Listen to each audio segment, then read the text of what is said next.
Laser engraving wood releases hazardous fine particulate matter and gases such as carbon monoxide, formaldehyde, and benzene.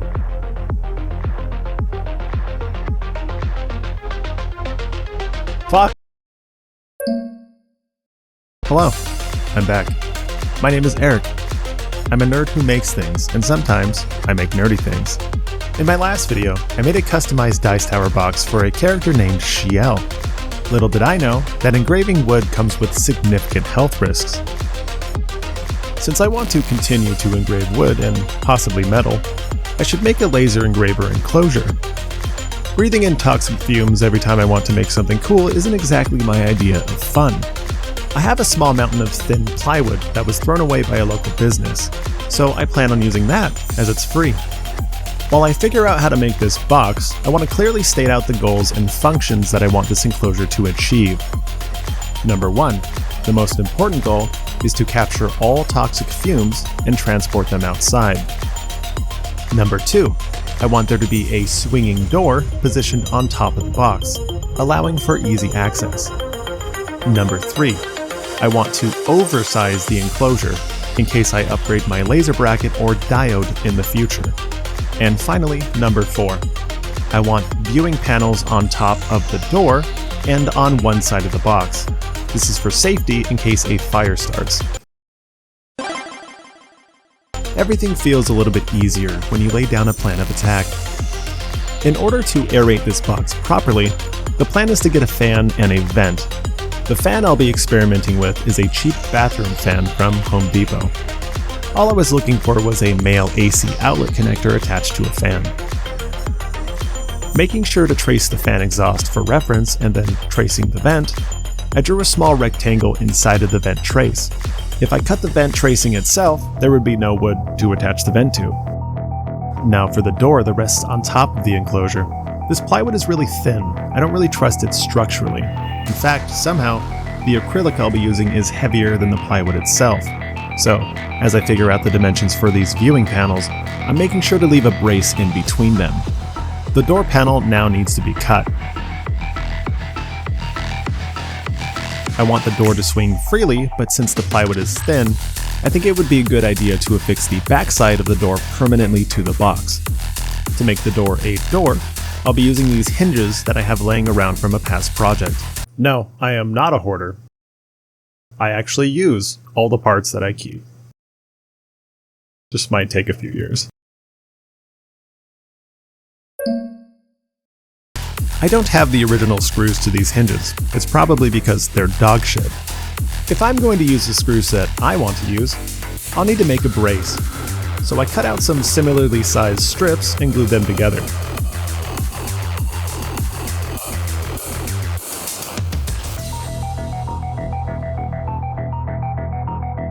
Hi, I'm about to do something really stupid and dangerous. So don't do this. Remember that jigsaw from my pergola video? It's very outdated and it needs a new blade. I did not get a new blade. Since the plywood is so thin, I had to support it with some thicker plywood. The jigsaw did not like that. I also had to cut these pieces out in a really weird angle that was overhanging my router table. Basically, everything I was doing was wrong. Did I injure myself? No, but does that make it okay?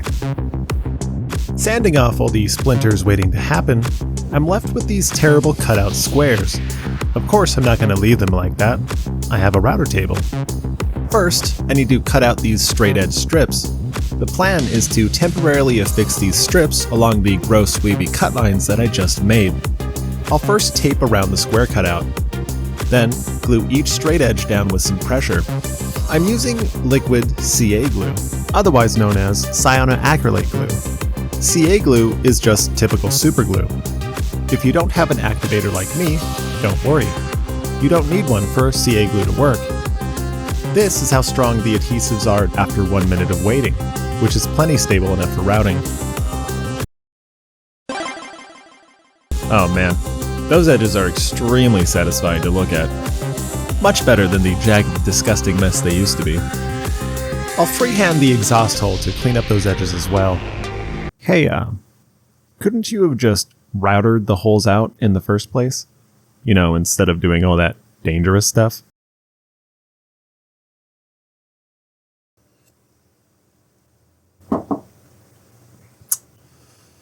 Yeah. It honestly did not even occur to me to do that. I'm just kind of learning as I go here. It's time to process my acrylic, which is from another old project. This acrylic comes from the door panels used in my sliding door bromeliad terrarium. I've experimented a lot with building self-sustaining ecosystems in my day. I've specialized in building aquariums and terrariums that are meant to just set and forget, leaving you to relax and simply enjoy as the environments grow on their own. Although I am a beginner to woodworking, I have a lot of experience creating what I like to call living art. I've transitioned my interests more so into botany as I've gotten older, but I feel as though my unique experience with plants and animals gives me a certain perspective on woodworking. And with this perspective, I plan on experimenting until I can create fully wooden enclosures and aquariums while showing off amazing wood grain. Wow, that was a tangent. I'm going to cut these acrylic doors and wipe them down with rubbing alcohol. Now, I'm going to dye this acrylic to tint it. The laser from engraving wood and metal is really bad to look at. It can permanently damage your eyes. So, tinting the acrylic is a good way to avoid that damage. I saw this acrylic dye tinting recipe online from multiple sources.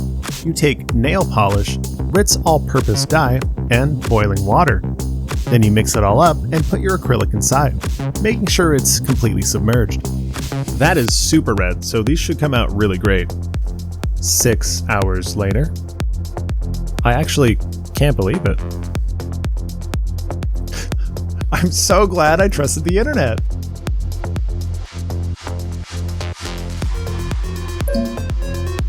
To permanently affix these acrylic panels to the door and box side, I'm planning on using clear Gorilla Glue.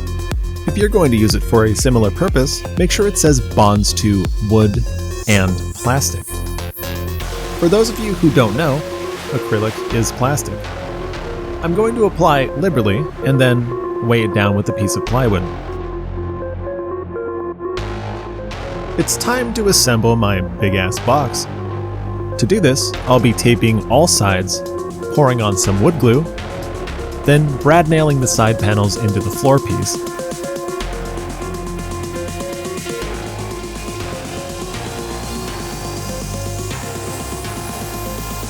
Making sure to place my venting panel opposite to my exhaust fan.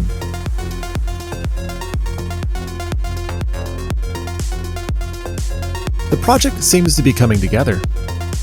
I actually really like the way it looks, but it's pretty late, so I'm going to allow the wood glue to cure overnight.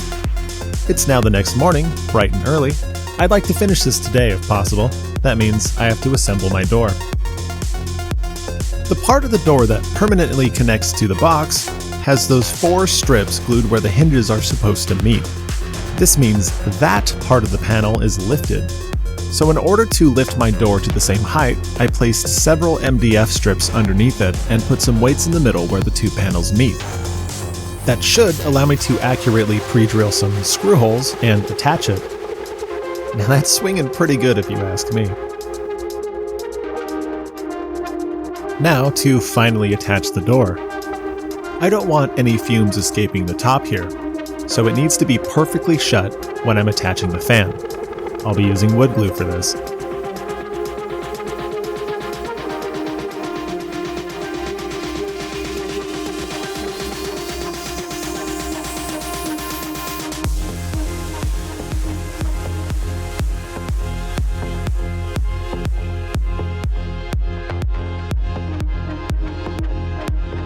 I'm also going to Gorilla Glue this handle I had from a past project while the wood glue sets. Look! A box! Wait, is this channel only about making boxes now? You might have been wondering how I was going to attach the fan. I'll be using spray-on insulation, or as the pet trade knows it as, magical foam, as many use this in the terrarium and aquarium trade to build backgrounds. There are two reasons I'm using spray insulation. First, it hardens as it cures, so as long as it fully attaches to what you spray it on, it'll stay there. People use this stuff to lift and level concrete driveways, so it's pretty powerful stuff. Secondly, bathroom fans, or fans in general, cause shake, or rather cause tremors to what they're attached to. I obviously don't want that interfering with my laser engravings, so spraying this insulation foam will add shock and tremor resistance to the enclosure, ensuring that my wood engravings stay accurate. This is Wally. Yes, like the movie. Wally wants to go for a walk, but I'm just too busy for that. It's not going to work. You did what you wanted. Oh, you did what you want to do. You did what you want to do. Once the spray foam cures, I can simply take it off. Let's see if I built this correctly. Yeah, that's pretty strong airflow. Now, I need to test fit if I have enough room for my laser engraver. I don't want any of the sides touching the panels, and I want plenty of room for my diode to move around without touching the fan or cords. Nice. As this is electrical, there will be many cords within this box. One for the fan, and 2 to 3 for the laser engraver. If I just plopped them in there and closed the lid, there would be a much larger gap than I want for toxic fumes to escape the top. So instead, I'm going to clamp some scrap wood to the top of the related side panel, and drill using a fish bit to remove some material. Then I'll wrap the wires with electrical tape to form stoppers that I can just push into those holes. This will lodge the wires loosely, not to damage them, but keep them in place. And the door shuts. Perfect. But wait, Eric, how are you going to transport the exhaust fumes outside? Well, with this is a 12-foot flexible aluminum duct. This is officially the most expensive part of this build, even more than the fan. I could have gotten away with using something cheaper, but at the time I wasn't sure what the future held for me and my engraving enclosure. So instead of stressing over getting the perfect fume exhaler, I just went with something that would cover all my bases. This will allow me to engrave anywhere, in any room of my house. To attach it, I'm going to use duct tape to affix this duct. I know, this is real rocket science we're dealing with.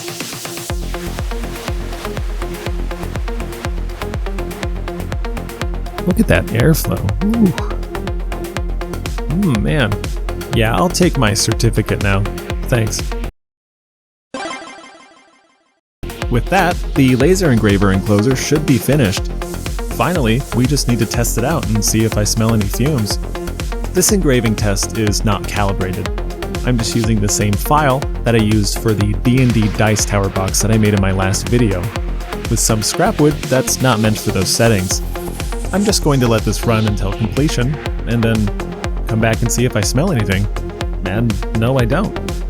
Nice! Oh, finally. I made a project that didn't give me any issues.